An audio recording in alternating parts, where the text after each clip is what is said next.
SUNY's new Chancellor Jim Malatras came to Plattsburgh this week to tour the SUNY Plattsburgh campus and review the COVID-19 safety guidelines and precautions the school has put in place for returning students. Over the weekend, a large group of freshmen violated several of those rules when they were caught partying off campus at a closed beach on Lake Champlain, drinking and ignoring mask and social distancing guidelines.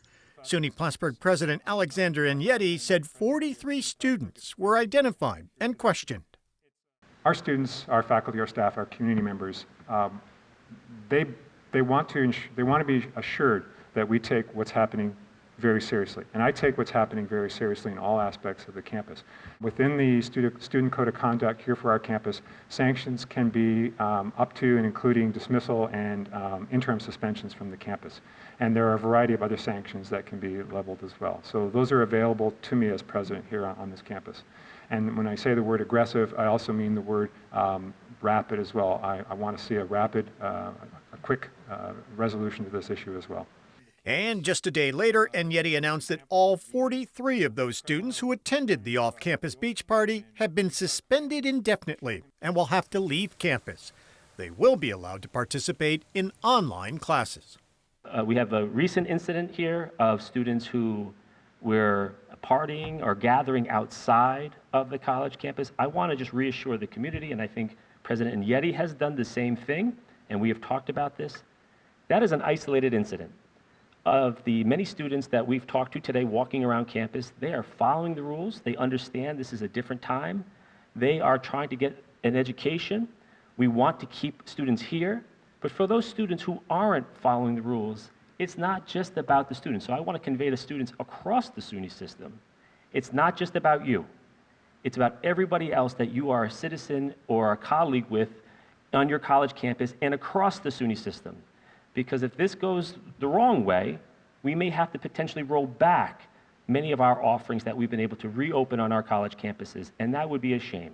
So although they're a minority, I, as your chancellor, want to say, don't do those things. Don't do major gatherings, no big parties. Don't do those things because we want to make sure that we keep all of our campuses open. And most of our students are complying, so that's good news, but we're going to be very aggressive on those students who don't do the right thing. Malatras also announced that Plattsburgh will be one of the first SUNY campuses to begin testing students for COVID using a saliva swab test developed by SUNY Upstate Medical that can identify a positive individual within 36 hours. SUNY Plattsburgh will collect samples weekly from students living in high-risk areas like dormitories, although it's unclear how often each student will be tested. I'm really pleased that SUNY, using our medical institutions, SUNY Upstate in particular, has been able to do something called pool testing, where we can do mass diagnostic testing of many of our students and faculty all across the system.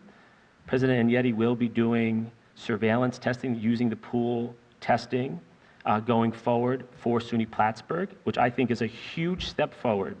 That means many of the students, or the students who are on campus, will be tested.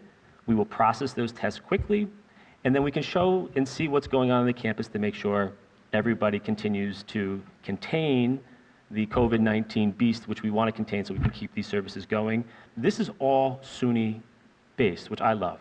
The technology was developed here. We are processing this. SUNY can produce and test and sample up to 75,000 of these tests a week. That is a big move for SUNY. We want more campuses to be doing this.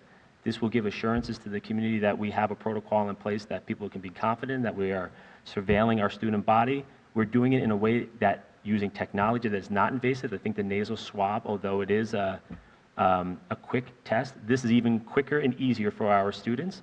And we can process this much more quickly, all done at SUNY. We want to bring this to scale in more ways so more of our campuses have access to it. They have access to it now.